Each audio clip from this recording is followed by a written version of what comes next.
बोलिए श्री राधा कृष्ण भगवान की। कार्तिक महात्म्य में आज भगवती श्री तुलसी के जन्म की कथा सुनेंगे। तुलसी जी का जन्म किस प्रकार से हुआ। सोनक जी श्री सूत जी से पूछते हैं, कार्तिकस्य च महात्म्यम महात्म्य तुलसी भवम् कथस्वं प्रसादेन समास व्यास तस्तथा।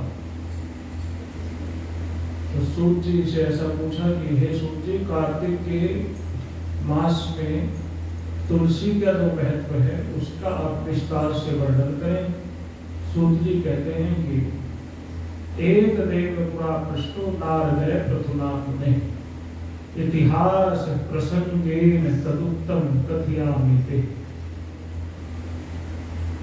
यही प्रश्न एक बार श्री नारद जी से महाराजा पृथु जी ने पूछा था, और जो कुछ प्रभु ने कहा था वही मैं तुम्हें बताता हूँ।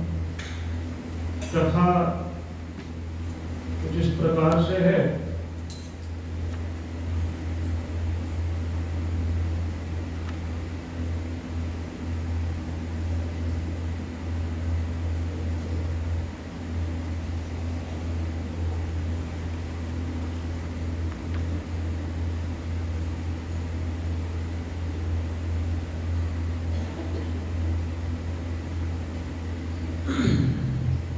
राजा पृथु ने कहा कि हे नारद जी, कार्तिक मास का विस्तार सहित व्रत और कार्तिक मास में तुलसी के मूल में जो भगवान विष्णु का पूजन किया जाता है उसका महत्व बताइए। हम तुलसी के महत्व को सुनना चाहते हैं। नारद जी ने कहा कि तुलसी में भगवान की प्रीति किस प्रकार हुई, यह मैं तुम्हें बताता हूँ। बहुत पुराना इतिहास है। एक बार इंद्र आदि देवता अप्सराओं को साथ लेकर के भगवान शिव के दर्शनों के लिए गए। यह कथा शिव पुराण में भी बड़ी विस्तार से कही गई है। तो एक बार भगवान शिव के दर्शन के लिए इंद्र अपने अप्सरा गणों के साथ, देवताओं के साथ और श्री बृहस्पति देव को साथ लेकर के जब दर्शन के लिए गए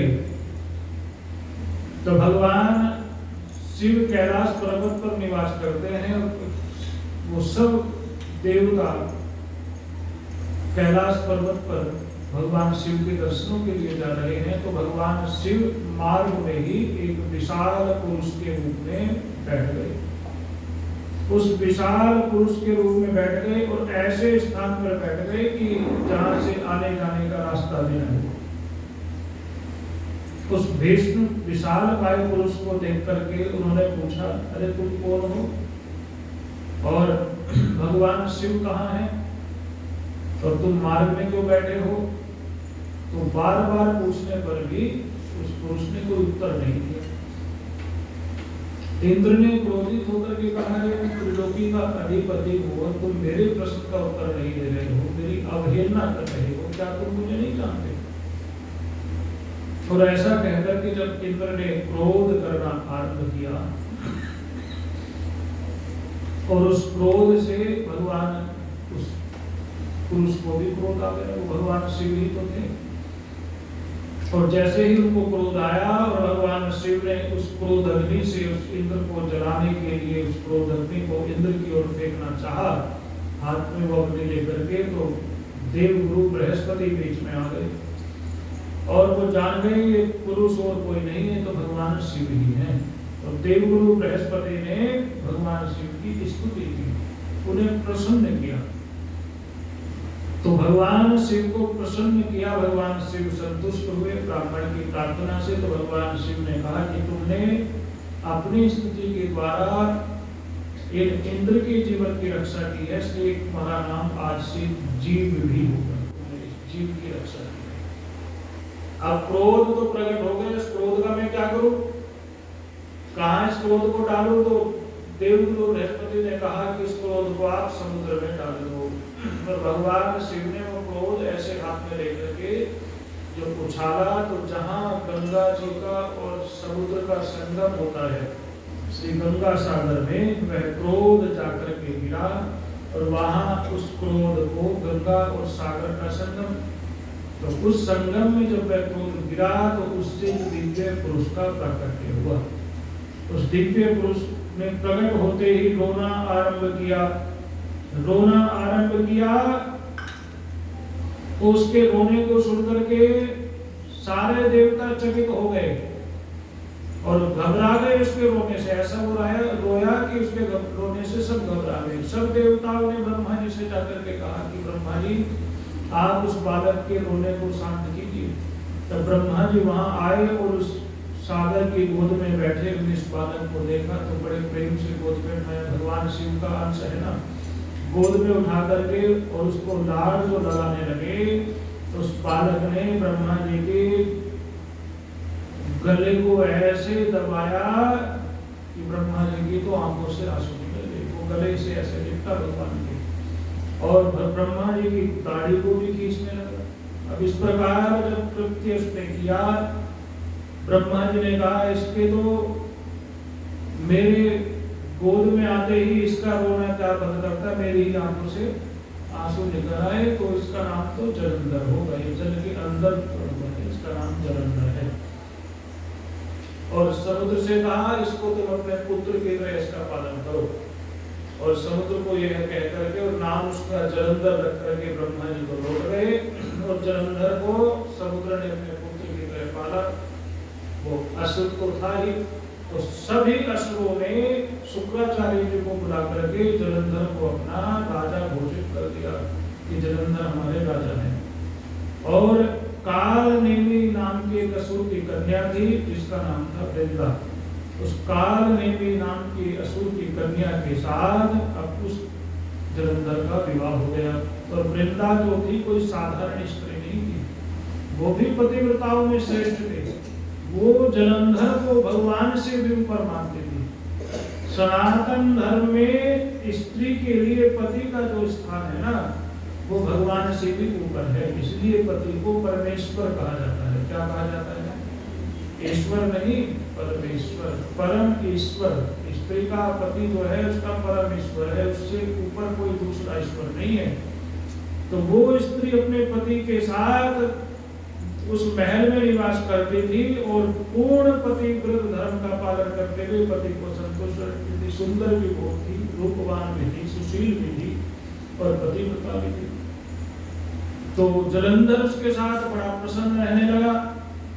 एक बार जलंधर अपनी सभा में बैठा था और उस सभा में एक गर्दन कटा हुआ जिसकी केवल गर्दन थी, वो ऐसा एक पुरुष आया। जलंधर ने पूछा तेरा शरीर कहाँ गया? तो उसने बताया कि मेरा शरीर तो भगवान विष्णु ने सुदर्शन चक्र से काट दिया था। जलंधर ने पूछा कैसे काट दिया था? कहने लगे समुद्र मंथन हुआ था और समुद्र मंथन से 14 रत्न निकले थे और एक रत्न इसमें अमृत था। विष्णु भगवान ने मोहिनी रूप बना करके अमृत देवताओं को पिला दिया और हमें कुछ नहीं दिया। और मैं देवता बनकर के जब देवताओं में बैठ कर के अमृत पीने लगा तो विष्णु भगवान ने सुदर्शन चक्र से मेरे गर्दन को काट दिया। गर्दन तक ही अमृत पहुंचा था तो गर्दन तो अमर हो गई और शरीर मेरा नष्ट हो गया। तो वो राहु था। ब्रह्मा जी ने उस राहु को ग्रह बना दिया। राहु के मुख से बात सुनी कि समुद्र मंथन हुआ और 14 रत्न निकले। जलंधर ने कहा समुद्र तो हमारे पिताजी हैं और पिता की संपत्ति पर तो पुत्र का अधिकार होता है। इन देवताओं ने कैसे समुद्र से निकले हुए रत्नों को ले लिया? कहा कि दूत भेज करके कहा कि इंद्र से कहो जो जो रत्न लिए थे सब वापस हो। और जलंधर के कहने पर दूत वहां गया और दूत ने इंद्र से कहा कि हमारे राजा ने कहा है जो जो रत्न लिए थे वो सब हमें वापस कर दो। तो इंद्र ने कहा युद्ध करके हमने वो विजय प्राप्त की थी तो युद्ध कर लो और हमसे रत्न वापस ले लो। अब देवासुर संग्राम हो गया और जलंधर इंद्र पर भारी पड़ गया। इंद्र जब हारने लगा, पराजित होने लगा तो इंद्र ने भगवान विष्णु की शरण ली और देवराज इंद्र भगवान विष्णु से जाकर के कहने लगे इस जलंधर को मारना हमारे बस की बात नहीं आप भी उसको मारिए। तो भगवान विष्णु जब अपना सुदर्शन चक्र लेकर के जलंधर को मारने के लिए चलने लगे तो माता लक्ष्मी ने चरण पकड़ ली और चरण पकड़ करके कहने लगी कि स्वामी, जलंधर भले ही देवताओं का शत्रु हो लेकिन मेरा तो भाई है। भाई कैसे है? क्योंकि इस लक्ष्मी जी की उत्पत्ति भी समुद्र से हुई है और जलंधर की उत्पत्ति भी।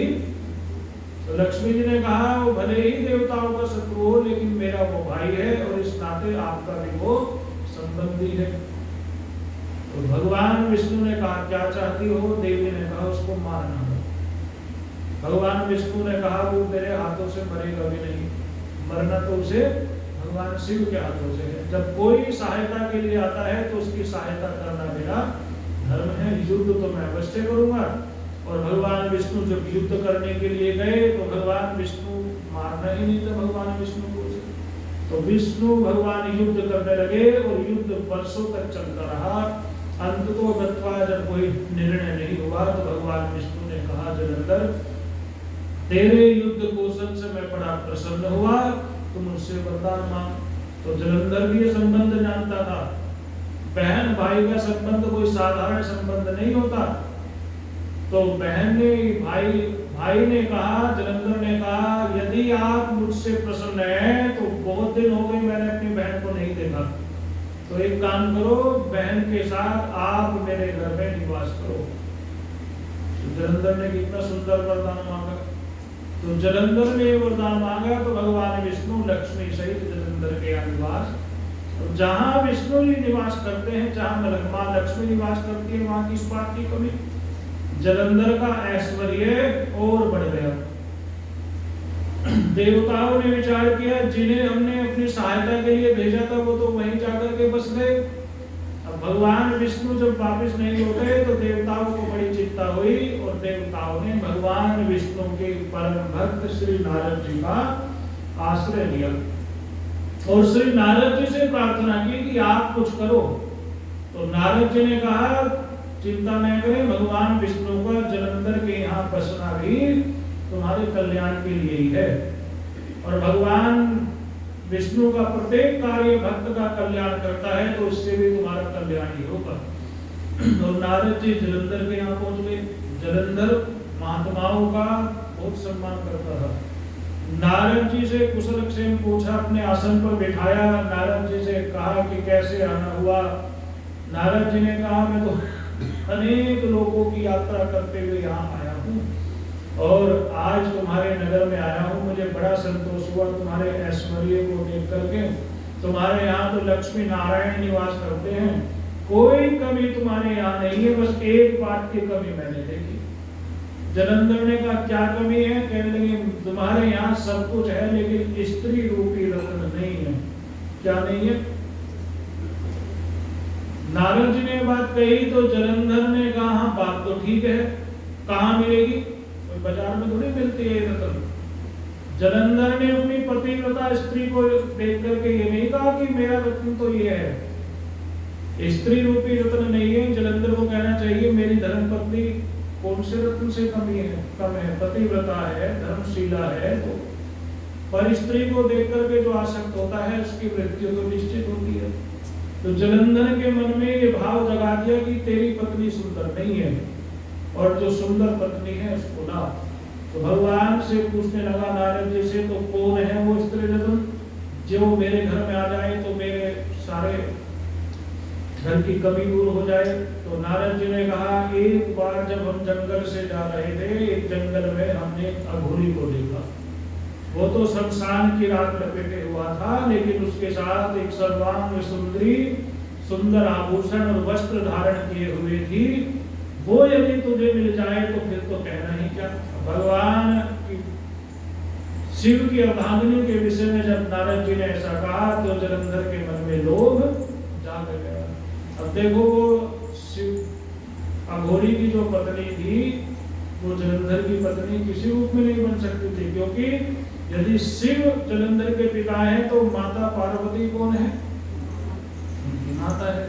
तो मूर्ख व्यक्ति ऐसे ही होता है। शंख को बजा अपने आप नहीं बजता, शंख को बजाना पड़ता है। और मूर्ख अपने आप खड़ा नहीं होता, मूर्ख को खड़ा करना पड़ता है। किसी की लड़ाई करवानी हो और मूर्खों से कह दो ये फैसला तू ही कर सके भाई, तू ही है जो उस मामले को निपटा सके, और मूर्ख ऐसा खड़ा हो जाएगा, वो कहेगा देखो फिर मेरा चमत्कार। तो किसी के उकसावे में नहीं आना चाहिए, अपने बल को ध्यान में रखना चाहिए, अपनी सामर्थ्य को ध्यान में रखना चाहिए। कोई लोगों को तो काम ही है लड़ाना, इसलिए अपनी सद्बुद्धि का उपयोग करते हुए सोच विचार करके कोई निर्णय करना चाहिए, ऐसे ही मुखिया नहीं बन जाना चाहिए। तो जलंधर को ये बात कही और नारद जी तो चले गए, और जलंधर का मन स्त्री कामना से जलने लगा।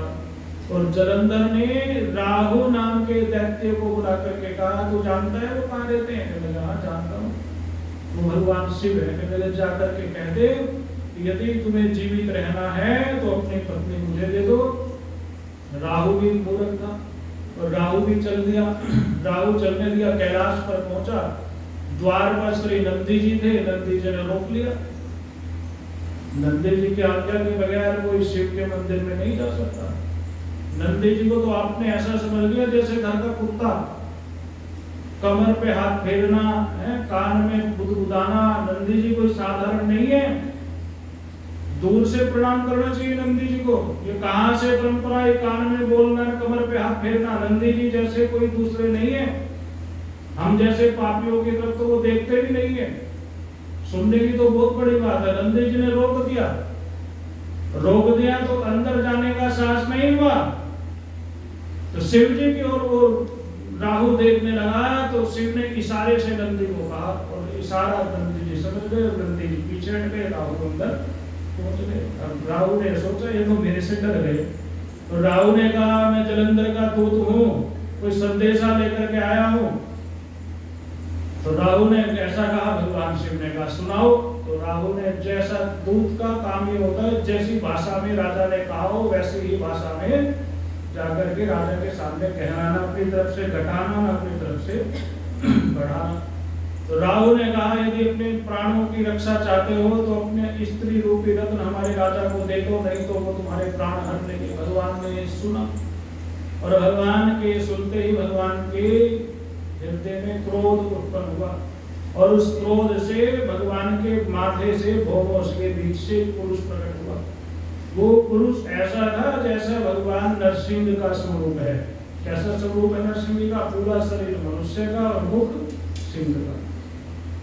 नरसिंह जैसा वह पुरुष दूसरा नरसिंह जो प्रकट हुआ और दौड़ पड़ा राहु को खाने के लिए।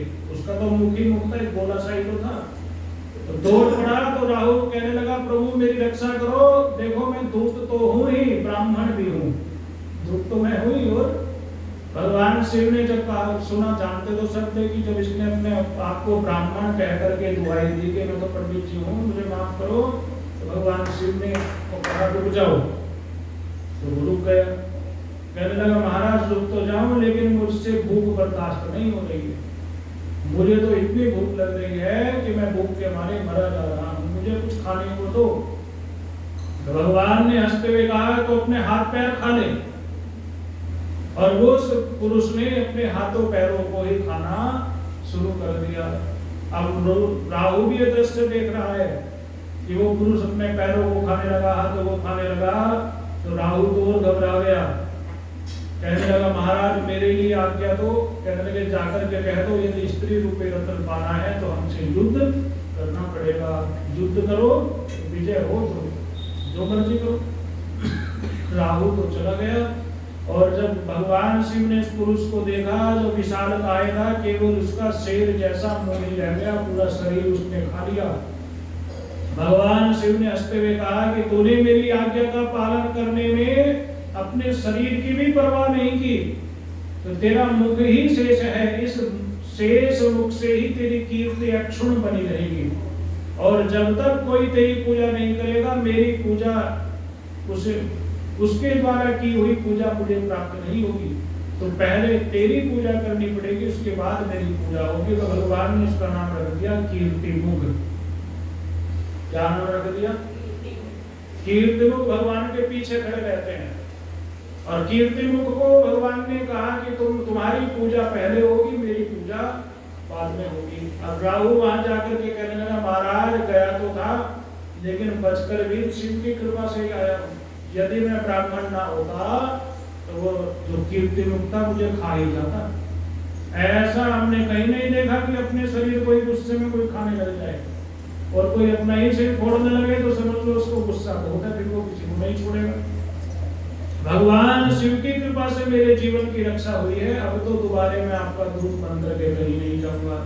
राहु तो वहां से चला गया और जलंधर ने युद्ध के लिए अपनी सेना को तैयार की, और भगवान शिव भी सेना लेकर के युद्ध करने के लिए आ गए। भयंकर युद्ध हुआ, ऐसा युद्ध हुआ, हजारों वर्ष तक युद्ध होता ही रहा।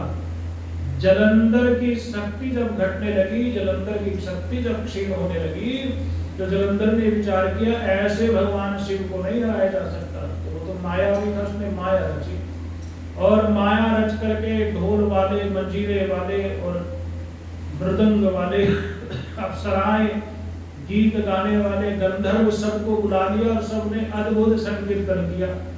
भगवान शिव तो संकीर्तन प्रिय है ही, और उस अद्भुत संकीर्तन से भगवान शिव भी नाचने लगे। अपना धनुष भी छोड़ दिया, अपना त्रिशूल भी छोड़ दिया, और संकीर्तन में भगवान शिव भी नाचने लगे। जलंधर को मौका मिल गया और वहां से भागा और शिव का रूप बना करके कैलाश की कंदरा में प्रवेश करने लगा।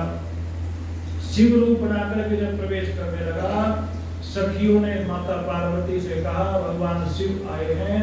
तो माता पार्वती 16 श्रृंगार करके सुंदर रूप बना करके जैसे ही जलंधर के सामने गई, जलंधर शिव रूप था, माता पार्वती को देख करके उसके पसीने छूट गए। ऐसा अद्भुत तेज माता का, तो माता के अद्भुत तेज को देख करके उसके पसीने छूट गए, खुद निस्तेज हो गया और वहां से भाग गया, सेकंड भर में भाग गया।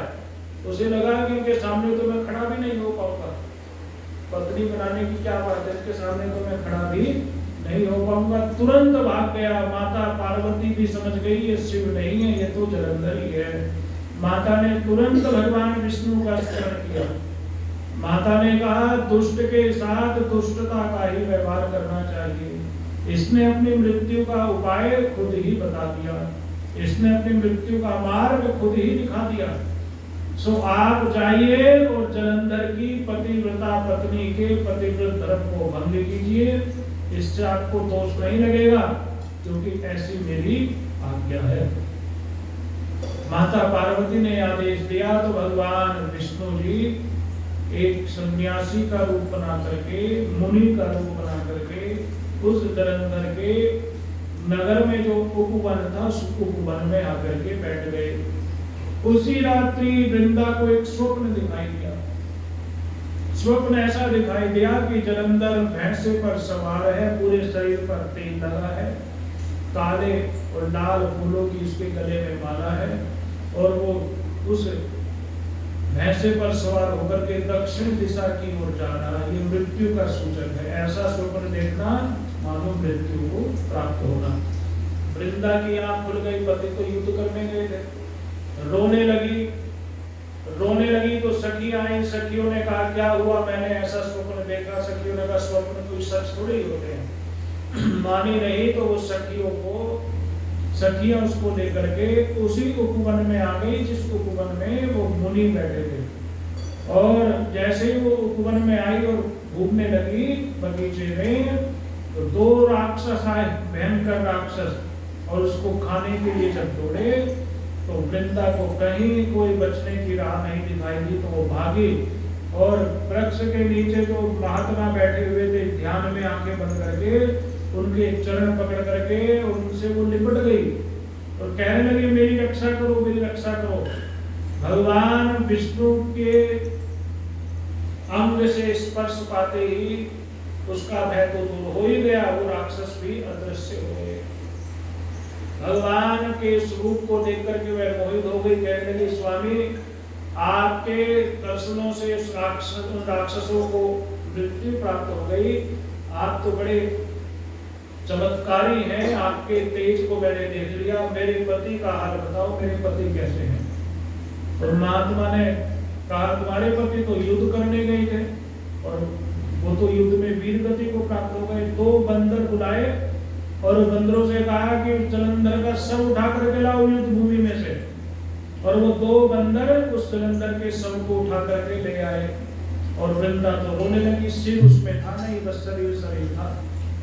रोने लगी, विलाप करने लगी, आपके तेज को मैंने देख लिया, आपके चमत्कार को मैंने देख लिया, मेरे पति को जीवित कर दो। शिव पुराण में तो जीवित कर दिया था, पद्म पुराण में ऐसा लिखा है कि भगवान विष्णु ये कहते हुए उठ गए कि भगवान शिव के हाथों मरे हुए को मैं जीवित नहीं कर सकता, अदृश्य हो गए। भगवान विष्णु अदृश्य हुए, उनके जाते ही वो जलंधर भी जीवित हो गया। वो माया ही तो थी भगवान की।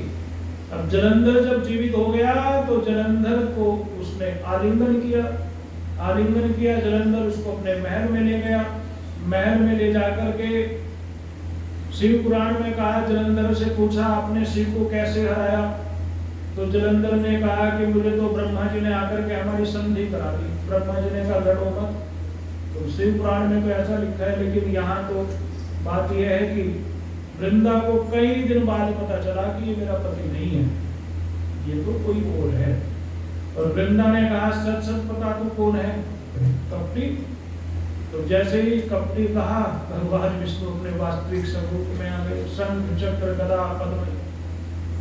आपके सामने भगवान विष्णु आ जाएंगे तो आप क्या करेंगे? बोलो क्या करोगे? आपके सामने भगवान विष्णु आ गए तो हाथ भी जोड़ोगे, पैर भी छुओगे? नहीं छुओगे पैर।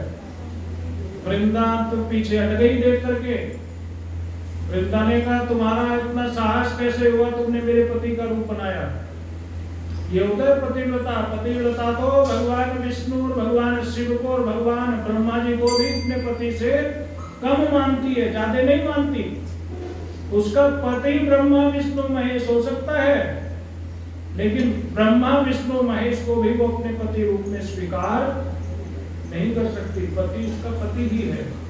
तो वृंदा पीछे हट गई। वृंदा ने कहा तुमने तो मेरा पतिव्रत धर्म भंग कर दिया, अब मैं जीवित नहीं रहने वाली और मैं तुम्हें शाप देती हूँ। देखो जिस राक्षस रूप से तुमने मुझे डराया था, वही राक्षस तुम्हारी पत्नी का हरण करके ले जाएंगे। और जिन वानरों की सहायता से तुमने मेरे पति का नकली शव मेरे सामने ला करके रखा था, उन्हीं बंदरों से तुम्हें सहायता लेनी पड़ेगी, जो बंदर राक्षस का शव लेकर के आए थे। और कहा कि तुम्हें भी इसी तरह स्त्री का वियोग सहना पड़ेगा, जिस प्रकार मैं अपने पति का वियोग सह रही हूँ। ऐसा उन्होंने शाप दिया। और देखो पतिव्रता कितनी होती है। भगवान को भी जो शाप और अनुग्रह कर सके, शाप दे सके, आशीर्वाद दे सके, वो पतिव्रता है।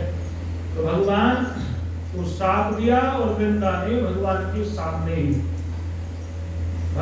सामने ही अपने शरीर को योग अग्नि के द्वारा जला दिया और उसका शरीर धूप धूप जलने लगा और वृंदा की मृत्यु हो गई। उधर जलंधर भी मारा गया, क्योंकि पतिव्रत धर्म के कारण ही उसकी रक्षा हो रही थी।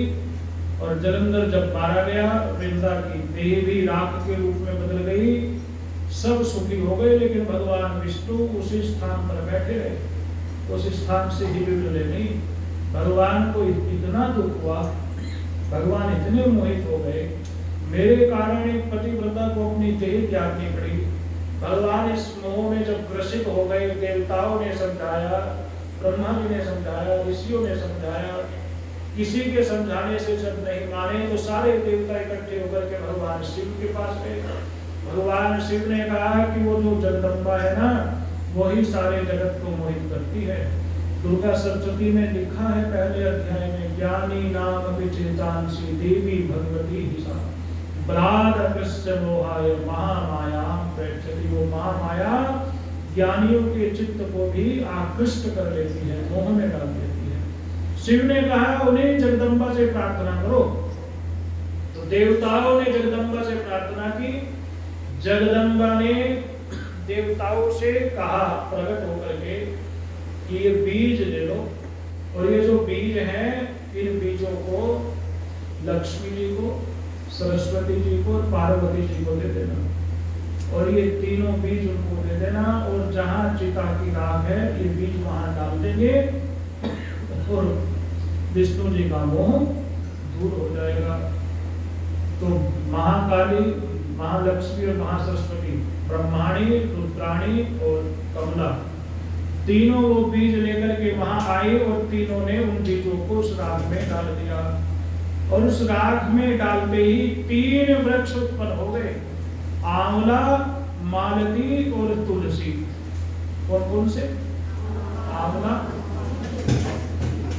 ब्रह्मा जी के कारण तो आंवला उत्पन्न हुआ, ब्रह्मा जी के कारण, और कमला के कारण उत्पन्न हुए मालती, और माता पार्वती के हाथ से जो बीज गिरे थे उससे उत्पन्न हुई तुलसी।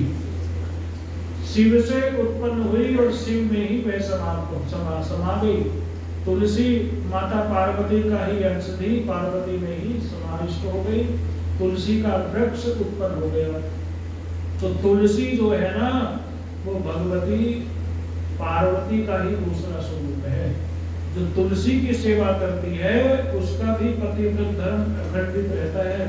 जो तुलसी की परिक्रमा करती है, तुलसी को नमन करती है, वो ब्रह्मा, विष्णु, शिव तीनों देवताओं को प्रसन्न कर देती है।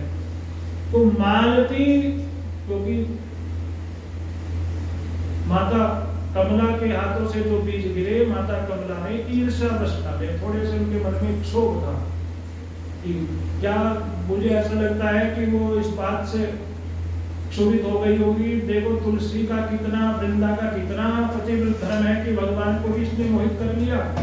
तो इस ईर्ष्या के कारण जो बीज डाले, तो मालती पुष्प भगवान की पूजा में नहीं लगते, मालती से तो भगवान को प्रसन्नता नहीं होती, लेकिन तुलसी और आंवले से भगवान को बड़ी प्रसन्नता होती है। तो इस प्रकार भगवान विष्णु ने अपनी लीला के द्वारा वृंदा की कीर्ति को ऐसा बना दिया कि आज भी वृंदा को याद किया जाता है।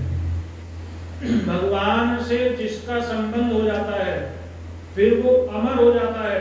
कौन जानता वृंदा नाम की कोई देवी थी यदि भगवान विष्णु उसके पास ना जाते तो। और भगवान विष्णु ने वृंदा के पतिव्रत धर्म को भंग नहीं किया। परीक्षा के द्वारा ही हमारे ज्ञान की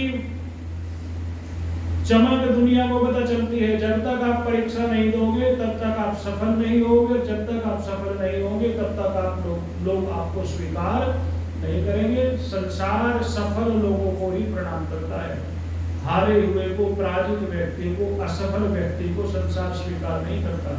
तो भगवान उसकी परीक्षा देता है जो परीक्षा देने लायक होता है। जो परीक्षा देने लायक है ही नहीं उसकी क्या भगवान परीक्षा ले। तो वृंदा की भगवान ने परीक्षा ली और वृंदा को भगवान ने अजर अमर बना दिया।